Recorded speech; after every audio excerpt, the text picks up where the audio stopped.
여러 해 후에 애굽 왕은 죽었고 이스라엘 자손은 고된 노동으로 말미암아 탄식하며 부르짖으니 그 고된 노동으로 말미암아 부르짖는 소리가 하나님께 상달된지라.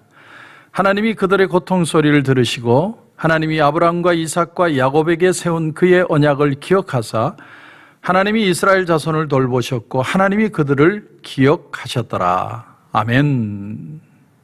침체된 교회를 부흥시키는 것이 하나님의 뜻입니다. 부흥이 뭡니까? 제가 지난주일 설교에 부흥은 되살린다는 뜻이라고 그랬습니다. 우리 속에 없는 게 아니라 있는데 내가 살면서 그걸 잊어버린 겁니다. 근데 그걸 다시 기억해내는 거죠. 기억해낼 때 하나님 우리를 다시 회복하시는, 그게 부흥의 역사라는 겁니다. 교회가 극도로 침체되었을 때 하나님은 하나님의 사람을 말씀과 또 능력으로 무장시키셔서 하나님의 교회를 다시 세우기 위해 자기 백성들에게 보내십니다. 모세가 하나님의 부르심을 받았을 때 이스라엘 백성들은 하나도 그 형편이 변한 게 없습니다. 그들은 고통스러웠고 여전히 힘들었습니다. 모세가 이스라엘 백성들을, 자기 백성을 괴롭히는 애굽 사람을 쳐서 죽였을 때, 그 사실이 발각되었을 때 모세가 도망을 갔습니다. 40년 세월 미디안 광야에 있을 때 그 바로 왕은 죽고 그 아들이 새로 바로가 되었는데, 놀라운 사실은 그 새로 바로가 된 왕은 더 완악했다라는 거예요. 그 아버지 선왕에 하던 방침을 바꾸지 않고 이스라엘 백성들을 더 고통스럽게 했다는 겁니다. 얼마나 그 고통이 심했는지 하나님도 알 정도로. 그래서 출애굽기 3장 7절에 보면 여호와께서 이르시되 내가 애굽에 있는 내 백성의 고통을 분명히 보고 그들이 그들의 감독자로 말미암아 부르짖음을 듣고 그 근심을 알고, 그 근심을 안다, 나도 그게 뭔지 느낀다, 하나님이 그 고통을 안다고 표현을 하십니다. 외적인 상황은 하나도 달라진 게 없고 오히려 더 험악해지는데 이스라엘의 부르짖는 소리가 하나님께 들렸다는 겁니다. 그래서 하나님이 그 고통 소리를 듣고 계신다. 그것이 오늘 본문의 24절입니다. 24절을 보면 하나님이 그들의 고통 소리를 들으시고 하나님이 아브라함과 이삭과 야곱에게 세운 그의 언약을 기억하셨다. 이거는요, 하나님이 그동안은 모르고 계셨는데 이제서야 이스라엘 백성들이 부르짖으니까 하나님이 그러고 기억하셨다는 뜻이 아닙니다. 이 말은요, 이스라엘 백성들의 그 부르짖는 부르짖음의 내용이 변했다라는 뜻이에요.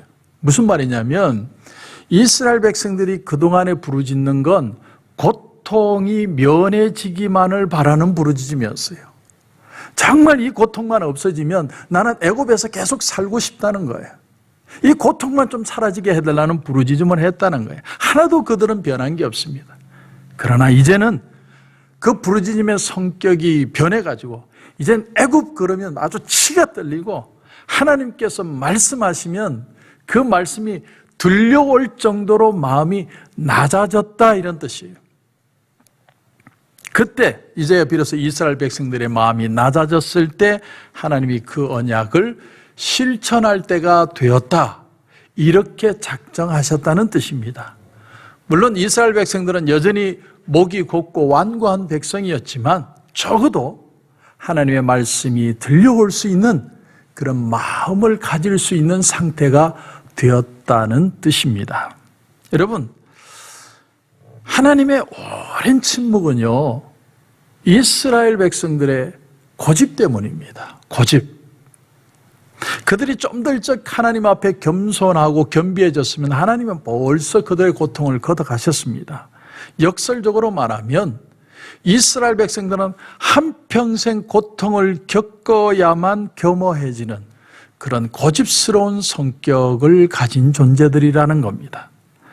오늘 하나님이 아브라함과 이삭과 야곱에게 한 그 약속을 기억하셨다는 말은, 다시 말하면 그 언약 조건이 없으면 한 사람도 구원받을 사람이 없다라는 뜻입니다. 누구도 구원받을 자격이 없을 정도로 완고하고 완악하고 고집스러운 존재가 바로 우리 인간이라는 것입니다. 그래서 하나님이 아브라함과 이삭과 야곱과 계약을 체결하실 때도 일방적으로 계약을 하십니다.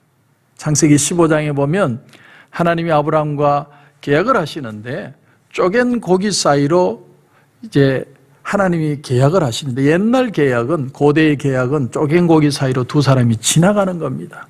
그래서 이 계약을 지키지 않으면 이 짐승을 쪼갠 것처럼 당신 몸도 쪼개겠다. 그렇게 무서운 계약이었습니다. 근데 창세기 15장에 보니까 하나님이 아브라함을 깊이 저녁에 잠들게 하시고 쪼갠 고개 사이로 횃불로 지나가셨다, 이렇게 표현합니다.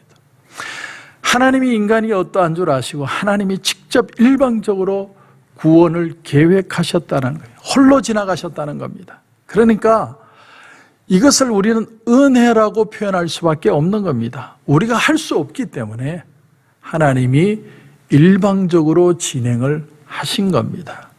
우리는 하나님의 예정을 믿습니다. 하나님이 예정을 믿는다는 건 우리가 하나님의 언약에 포함되었기 때문에 내가 믿고 있다라는 것을 확신하는 겁니다. 여러분, 그 이유는 하나님의 무조건적인 열심이 없다면 우리 인간은 그 누구도 소망이 없다라는 얘기죠. 저희 집에는 장인 어른이 기록한 성경 필사본 공책이 있습니다. 창세기부터 요한계시록까지 다 적은 그런 공책입니다. 신장투석을 하시다가 돌아가셨는데, 신장투석을 약 10년 정도 하시다가 이 세상을 떠나셨습니다. 저희 장인 어른은 그렇게 신앙이 좋은 분은 아닙니다. 제가 기억하는 장인 어른은 늘 당당하고 어떤 일이든 최선을 다하고 열심히 사는 분이에요. 한마디로 빈틈이 없는 분이에요. 아주 강직한 분이에요. 저는 아주 강직한 분들 볼 때가 있지만 저희 장인어른 같은 분은 없어요. 빈틈이 없는 분이에요. 그런데 유독 사위한테는 부드러우셨어요. 딸을 준 사위에게는 부드러울 수밖에 없는 그 장인의 모습을 보이셨습니다.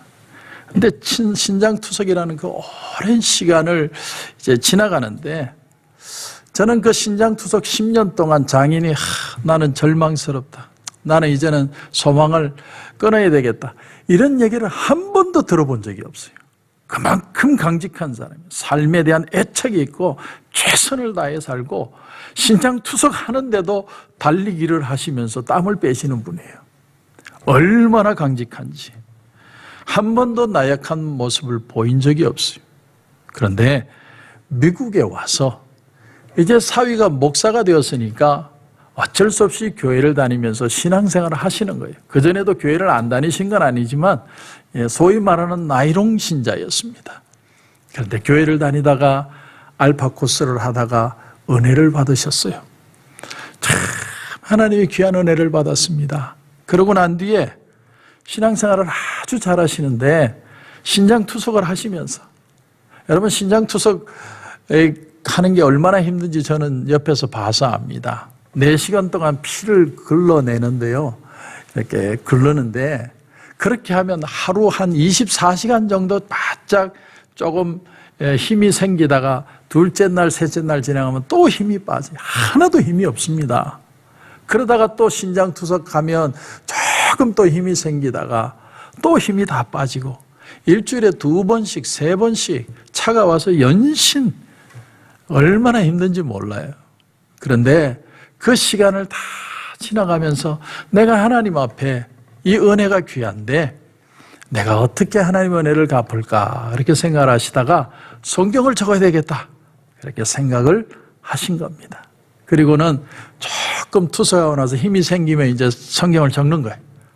그러다가 힘이 빠져서 못 적을 때까지 적다가 또 투석 받으시고 또 적고, 그렇게 창세기부터 요한계시록까지 다 적은 거예요.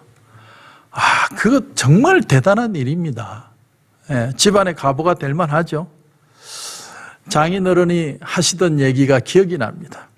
이제 병원에서 돌아가시기 얼마 전에 예수님을 만나셨대요. 그래, 예수님을 만나니까 얼마나 반가워요. 돌아가시기 한 달 전인가 그러셨는데, 그래 예수님을 만나자마자 아이고 예수님 내가 어떻게 되겠습니까? 내가 얼마나 살겠습니까? 막 그렇게 질문을 할 것 같은데 그렇게 질문 안 하시고, 아이고 예수님 우리 사후가 몇 명이나 목회해가지고 교인 수가 되겠습니까? 이렇게 질문하셨대요. 그랬더니 그 예수님이 환하게 웃으면서 하시는 말이, 내가 500명 이상은 되게 해줄 거다. 걱정하지 마라. 그러면서 예수님이 무슨 얘기를 하시냐면, 너는 네 걱정이나 해라. 그러면서 환하게 웃으시더라. 그러면서 너무 돌아가시기 직전에 좋아하시는 그 모습이 기억이 납니다. 그런데 은혜를 받고 나니까, 하나님이 은혜를 주시니까 그 힘든 가운데도 성경을 다 적어내는 그런 인생이 되더라는 거예요. 하나님이 은혜 주시면 사람이 아무리 강직해도, 아무리 내 생각이 옳곧다고 생각하고 살아도 하나님 은혜 주시면 정말 천사처럼 부드럽게 변하는 게 하나님의 은혜라는 걸 저는 옆에서 눈으로 목격을 했습니다. 여러분 그렇습니다. 우리가 하나님의 말씀을 듣는 유순한 백성이 된 것은 오로지 하나님의 열심이에요. 내가 열심히 믿어서 그래 된 게 아니에요. 하나님이 은혜 주셔서, 제가 여러분의 설교를 하는데 백목사 설교 듣다가 한 방에 콜! 나는 막 헌신, 평생 헌신, 그런 사람이 있습니까? 없습니다. 우리는 고집세고요. 아주 돌덩이처럼 은혜가 떠나면요, 마음이 굳어져가지고 어떤 말씀도 안 들어오고 다 튕겨나가는 게 인간이에요. 근데 하나님이 은혜를 주시면 그때부터는 소프트한 카스테라와 같은 마음이 되어서 하나님 은혜가 쏙쏙 말씀이 들어오는 거죠. 근데 하나님이 이 완악한 인간을 그냥 두면 절대로 자기 힘으로는 은혜를 못 받으니까 하나님이 찾아오신 겁니다. 근데 그것이 아이러니하게도 고난이라는 거죠. 고난. 근데 그 고난의 첫 시간에는 고난만 없애달라고 하나님 앞에 부르짖고 원망하고 절망하고 좌절하고, 근데 그 고난의 시간이 점점 길어지니까 하나님 앞에 하나님의 말씀에 열리는 마음들이 되더라는 거예요. 그런데 그게 축복이라는 겁니다. 말씀이 안 들려올 때는 아직까지 고통만 있지만 말씀이 들려오는 마음으로 겸비해지고 마음이 낮아지기만 하면 그때부터 하나님의 회복의 축복은 일어나기 시작한다는 거예요. 지금 모세가 부름받았을 때 이스라엘 백성들은 큰 고통으로 인해서 하나님 앞에 지금 부르짖었지만, 더 놀라운 사실은 하나님의 말씀이 들려올 정도로 그 마음이 낮아졌다는 게 축복이라는 거예요. 이제는 그래서 하나님의 사람을 보내서 이제는 일할 시간이 되셨다는 거예요. 그 사인이 기억했다. 역설적이지만 고난에는 하나님의 말씀을 들려오게 하시기 위한 하나님의 만지시는 시간이라는 의미도 있다는 거예요. 우린 참 힘들죠. 고통스럽죠. 우리가 그런데 고난이 없으면 하나님의 은혜 자체를 발로 차버릴 정도로 우리의 인간의 본성은 그렇다라는 겁니다. 우리가 하나님의 은혜의 관계로 돌아오기만 하면 우리는 얼마든지 하나님의 귀한 모습으로 축복된 삶을 살 수 있습니다. 그러므로 우리는 하나님 앞에 부르짖는 마음이 되는 것이 중요합니다. 24절 다시 보면, 하나님이 그들의 고통 소리를 들으시고 하나님이 아브람과 이삭과 야곱에게 세운 그의 언약을 기억하사, 언약을 기억하셨다. 노아, 하나님이 노아와도 언약을 체결하셨습니다. 어떤 언약입니까? 내가 다시는 물러는 이 세상을 심판하지 않으리라. 그리고 보여주신 사인이 뭐예요? 바로 무지개 사인이죠. 그런가 하면 하나님은 다윗과도 계약을 체결하셨습니다. 내가 네 후손으로 영원히 이 임금의 자리가 끊어지지 않게 하리라. 근데 사실은 그것은 메시아를 가리키는 약속이었거든. 메시아가 이 땅에 오게 하시기 위하여 너의 후손들이 계속해서 그 자리를 지켜가게 될 것이다. 그것뿐만 아니고 아브람과 이삭과 야곱에게 언약을 하시고, 그리고 신약 성경에는 드디어 누구와 계약을 체결하십니까? 바로 예수님과 계약을 체결하십니다. 예수님과 언약을 맺으시죠. 새 언약을 맺습니다. 그래서 그걸 신약이라고 그러는 거예요. 신약, 새로운 New Covenant, 새로운 계약을 맺었습니다. 그래서 예수님이 당신의 피로 하나님과 새로운 언약을 맺었습니다. 그러니까 사람이 예수님을 믿으면 하나님이 그 새로운 뉴 컨트랙을 기억하시고 그 사람을 의롭다 하시고 그 사람의 기도를 들어주시는 겁니다. 그래서 우리가 예수님의 이름으로 기도하는 이유는 예수님의 그 언약을 기억하게 하시기 위해서요. 예수님의 이름으로 우리가 사역을 하는 이유는 예수님의 그 새로운 언약을 기억하시게 하시기 위해서. 어떤 일을 하든 어떤 것을 기도하든 예수님의 이름으로 하는 이유는 그 뉴 커버넌트가 있기 때문에 그분의 피로 이제는 하나님 앞에 기억되신 바 되어서 하나님의 기억하심으로 다시 회복되는 축복된 역사를 허락해 주신다는 거예요. 놀라운 사실은 그러므로 우리에게 정말 필요한 건 하나님의 은혜입니다. 하나님의 은혜. 오늘 24절 이하 다시 한번 보시면 그들의 고통 소리를 들으시고 하나님이 아브라함과 이삭과 야곱에게 세운 그의 언약을 기억하사 하나님이 이스라엘 자손을 돌보셨더라. 하나님이 당신이 세우신 언약을 기억하셨다. 그 말은 잊을 뻔했다라는 말이 아니고 하나님의 언약에 의한 그 약속을 이루고자 하는 마음을 갖게 하는 것은 사람들이 부르짖는 소리를 통해서라는 뜻입니다. 우리가 부르짖어 기도하지 않으면, 예수 그리스도의 이름으로 부르지 않으면 하나님의 역사는 일어나지 않는 거예요.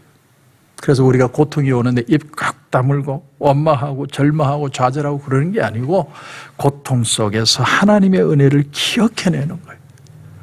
우리의 마음이 돌같이 딱딱한 게 아니라 소프트한 카스테라처럼 하나님의 말씀이 들려오는 마음만 되면 하나님은 언제든 우리를 새롭게 회복하실 수 있습니다.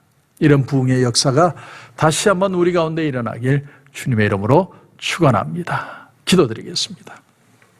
하나님 은혜를 감사합니다. 오늘 이스라엘 백성들의 부르짖음을 통해 아브라함과 이삭과 야곱에게 약속한 언약을 하나님이 기억하셨다고 하셨습니다. 오늘 우리에게도 예수님을 통해 뉴 커버넌트를 세우시고 예수 그리스도의 이름으로 기도하는 자들마다 하나님이 그 언약을 기억하시고 우리를 의롭다 칭하시고 우리를 다시 은혜 주시고 새롭게 하시는 줄 믿습니다. 예수의 이름으로 다시 일어나게 하시고 예수의 능력으로 승리하는 우리 모든 성도들 되게 하여 주옵소서. 오늘도 기도하는 가운데 하나님 큰 은혜 주실 줄 믿고 예수의 이름으로 기도드립니다. 아멘.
주